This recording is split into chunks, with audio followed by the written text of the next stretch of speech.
আসসালামু আলাইকুম। সংবাদে আপনাদের সবাইকে স্বাগত জানাচ্ছি। আমি ফিরোজ তোহা। শুরুতেই আরবে কেবলস সংবাদ শিরোনাম। পুরোদমে ইরান, ইসরায়েল এবং নিরীহ ফিলিস্তিনিদের মাঝে ভয়াবহ যুদ্ধ চলছে হামলা পাল্টা হামলা। এরই মাঝে আমাদের হাতে এসে পৌঁছেছে এই যুদ্ধের সর্বশেষ গুরুত্বপূর্ণ সবথেকে তাজা আপডেট সংবাদ আপনাদের জানিয়ে দিব। প্রথমেই জানাবো আলহামদুলিল্লাহ, এবার বিমান থেকে গাজায় 25 টন খাবার ফেলল জর্ডান এবং আরব আমিরাত। বিমান থেকে গাজায় একের পর এক খাবার ফেলা হচ্ছে। 25 টন খাবার ফেলেছে জর্ডান এবং আরব আমিরাত। আজ জর্ডানের রাষ্ট্রীয় টেলিভিশনের প্রতিবেদনে এই তথ্য জানানো হয়েছে, খবর বিবিসির। এরপর জানাবো আকাশ থেকে ইসরায়েলে ত্রাণ ফেলানোর দাবিকে প্রতারণা বলছে ফিলিস্তিনি যোদ্ধারা।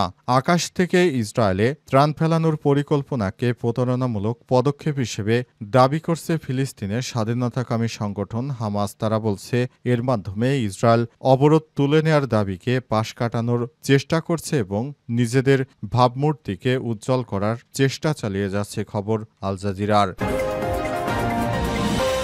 এদিকে গাজায় যুদ্ধবিরতির প্রশ্নে গুরুত্বপূর্ণ সিদ্ধান্ত নিল ইসরায়েলি বাহিনী। অবরুদ্ধ গাজা ভূখণ্ডে ভয়াবহ যুদ্ধ পরিস্থিতির মধ্যে ইসরায়েলি সেনাবাহিনী একাধিক এলাকায় তাদের সামরিক অভিযান সাময়িকভাবে স্থগিত করার ঘোষণা দিয়েছে। কৌশলগত বিরতি বা টেকনিক্যাল পজ নামের এই পদক্ষেপের উদ্দেশ্য হিসেবে বলা হয়েছে মানবিক সহায়তা পৌঁছানোর নিশ্চিত করা। এদিকে ২৬ দিনে রেমিটেন্স ছিল $১৯৩ কোটি বেশি। চলতি জুলাই মাসের প্রথম ২৬ দিনে দেশে ১৯৩ কোটি ৩০ লাখ প্রায় $১.৯৩ বিলিয়ন রেমিটেন্স পাঠিয়েছেন প্রবাসীরা। আজ এই তথ্য জানিয়েছে বাংলাদেশ ব্যাংকের নির্বাহী পরিচালক ও মুখপাত্র আরিফ হোসেন খান। এবং সর্বশেষ জানাবো সামান্য পরিচয় কেউ চাঁদাবাজি তদবির করতে গেলে ধরে পুলিশে দেবেন বললেন সার্জিস আলম। কেন্দ্র কমিটি ব্যতীত বৈষম্যবিরোধী ছাত্র আন্দোলনে সারা দেশের সকল কমিটি বিলুপ্ত করা হয়েছে জানিয়ে জাতীয় নাগরিক পার্টি এনসিপির মুখ্য সংগঠক উত্তরাঞ্চল সার্জিস আলম বলেছেন, কোনো অফিসে, কোনো বাসায় কিংবা কোনো প্রতিষ্ঠানে সামান্য পরিচয় দিয়ে কেউ চাঁদাবাজি বা তদবির মামলা বাণিজ্য করতে গেলে সোজা ধরে পুলিশে দিয়ে দিন, কারণ সমস্ত কমিটি ইতিমধ্যেই বিলুপ্ত করা হয়েছে। যারা এই ধরনের কমিটিতে থেকে চাঁদাবাজি করতে যায় তারা জাতির শত্রু। প্রিয় দর্শক, এতক্ষণ শুনছিলেন সংবাদ শিরোনাম, এবারে বিস্তারিত। তবে তার আগে বন্ধুরা অনুরোধ থাকবে এই সংবাদটিতে একটি লাইক দিন।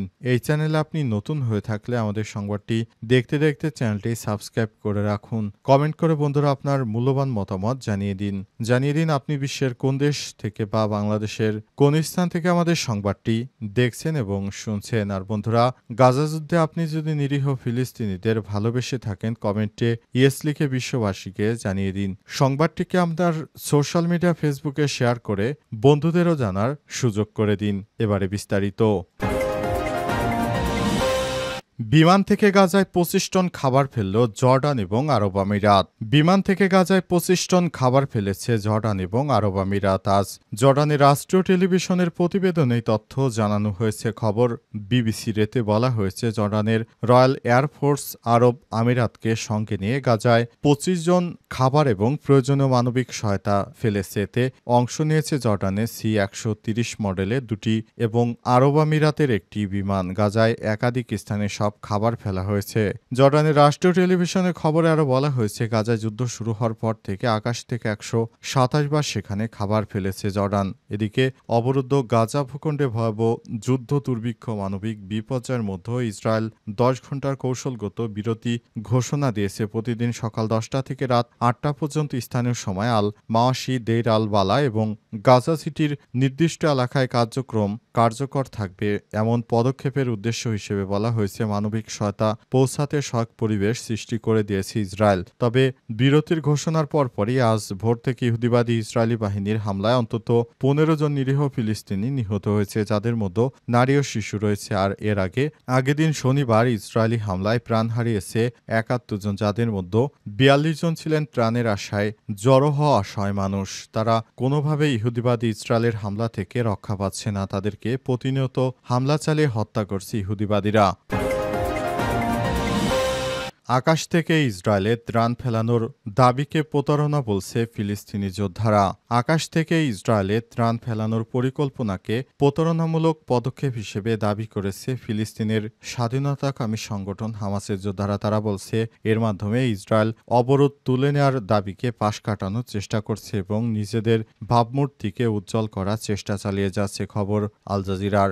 দখলদার ইসরায়েলি বাহিনীর পরিকল্পিত ত্রাণ নিয়ন্ত্রণ পদক্ষেপের মধ্যে আকাশ থেকে ত্রাণ ফেলার পরিকল্পনায় ফিলিস্তিনের জন্য আরও ঝুঁকি তৈরি করবে। হামাস জানিয়েছে ক্ষুধা অপরাধ বন্ধে ইসরায়েলকে অবশ্যই আগ্রাসন বন্ধ করতে হবে, অবরোধ তুলে নিতে হবে এবং স্থল সীমান্তগুলো খুলে দিতে হবে যাতে জাতিসংঘ পর্যাপ্ত ত্রাণ সরবরাহের সুযোগ পায়। হামাস আরও জানিয়েছে যুক্তরাষ্ট্র ও ইসরায়েল জিএইচএফ এর মাধ্যমে গাজায় ত্রাণ সরবরাহ নিয়ন্ত্রণ করায় ১,০০০-এর বেশি মানুষ নিহত এবং প্রায় ৬,০০০-এর বেশি মানুষ আহত হয়েছে, যা একটি স্পষ্ট যুদ্ধ অপরাধ। স্বাধীনতাকামী এই সংগঠনটি আরও জানিয়েছে ইসরায়েলি অবরোধ ও গণহত্যা বন্ধে আমরা আন্তর্জাতিক সম্প্রদায় জনসাধারণকে চাপ অব্যাহত রাখার উপর গুরুত্ব আরোপ করে আসছে। এছাড়াও আমরা সতর্ক করছি অধিকৃত ইসরায়েলি বাহিনীর প্রচারণা দ্বারা প্রতারিত না হতে। ইহুদিবাদীরা চাইছে পুরো গাজাকে ফাঁকা করে ফেলতে এবং এসব এলাকায় তারা তাদের কার্যক্রম চালিয়ে গ্রেট ইসরায়েল তৈরি করা যে দুঃস্বপ্ন দেখছে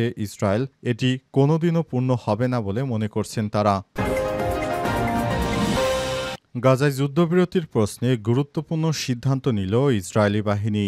অবরুদ্ধ গাজা ভূখণ্ডে ভয়াবহ যুদ্ধ পরিস্থিতির মধ্যে ইসরায়েলি সেনাবাহিনী একাধিক এলাকায় তাদের সামরিক অভিযান সাময়িকভাবে স্থগিত করার ঘোষণা দিয়েছে। কৌশলগত বিরতি বা টেকনোলজিক্যাল পজ নামের এই পদক্ষেপের উদ্দেশ্য হিসেবে বলা হয়েছে এখানে মানবিক সহায়তা পৌঁছে দেওয়ার জন্য ইহুদিবাদী ইসরায়েল এই ধরনের পদক্ষেপ নিয়েছে। ইসরায়েলি সেনাবাহিনী টেলিগ্রাম চ্যানেলে এক বিবৃতিতে বলা হয়েছে সেনাবাহিনী যে সব এলাকায় বর্তমান সরাসরি অভিযান চলছে না, যেমন আল মাওয়াশি, দেইর আল বালা এবং গাজা সিটি, সেখানে প্রতিদিন নির্ধারিত সময়ের জন্য একটি কৌশলগত বিরতি কার্যকর থাকবে পরবর্তী ঘোষণা না দেওয়া পর্যন্ত। খবর জিও নিউজের। এই বিরতির সময় নিরাপদ মানবিক করিডর চালু থাকবে যার মাধ্যমে মানবিক ত্রাণবাহী কনভয়গুলো নিরাপদে চলাচল করতে পারবে।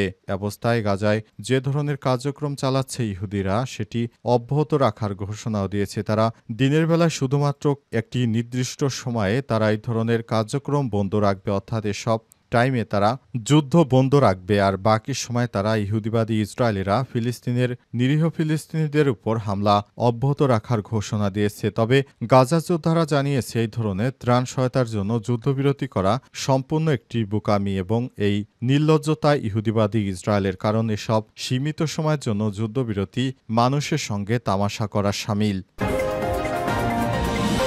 জানাবো সামান্য পরিচয় কেউ চাঁদাবাজি বা তদবির করতে গেলে ধরে পুলিশে দেবেন বললেন সার্জিস আলম। কেন্দ্রীয় কমিটি ব্যতীত বৈষম্যবিরোধী ছাত্র আন্দোলন সারা দেশে সকল কমিটি বিলুপ্ত করেছে জানিয়ে জাতীয় নাগরিক পার্টি এনসিপির মুখ্য সংগঠক উত্তরাঞ্চল সার্জিস আলম বলেছেন, কোনো অফিসে, কোনো বাসায় কিংবা কোনো প্রতিষ্ঠানে সামান্য পরিচয় কেউ চাঁদাবাজি করলে বা তদবির মামলা বাণিজ্য করতে গেলে ধরে সোজা পুলিশে দেবেন। আজ নিজের ভেরিফাইড ফেসবুক পেজে দেখ পোস্টে এই কমেন্ট সেকশনে মন্তব্য করেছেন সার্জিস আলম। ফেসবুক পোস্টে সার্জিস লিখেছেন, বৈষম্যবিরোধী ছাত্র আন্দোলনের কেন্দ্র কমিটি ব্যতীত সকল কমিটি বিলুপ্ত ঘোষণা করা হয়েছে। ফেসবুক পোস্টে সার্জিস লিখেছেন, বৈষম্যবিরোধী ছাত্র আন্দোলনের সকল কমিটি যেহেতু বিলুপ্ত করা হয়েছে, কেউ এই ধরনের পদে থেকে কেউ চাঁদা চাইলে সরাসরি পুলিশে দিয়ে দিন। এরপর নিজের পোস্টের কমেন্ট সেকশনে তিনি মন্তব্য করেছেন, কেন্দ্র কমিটি ব্যতীত বৈষম্যবিরোধী ছাত্র আন্দোলনে সারা দেশে সকল কমিটি বিলুপ্ত ঘোষণা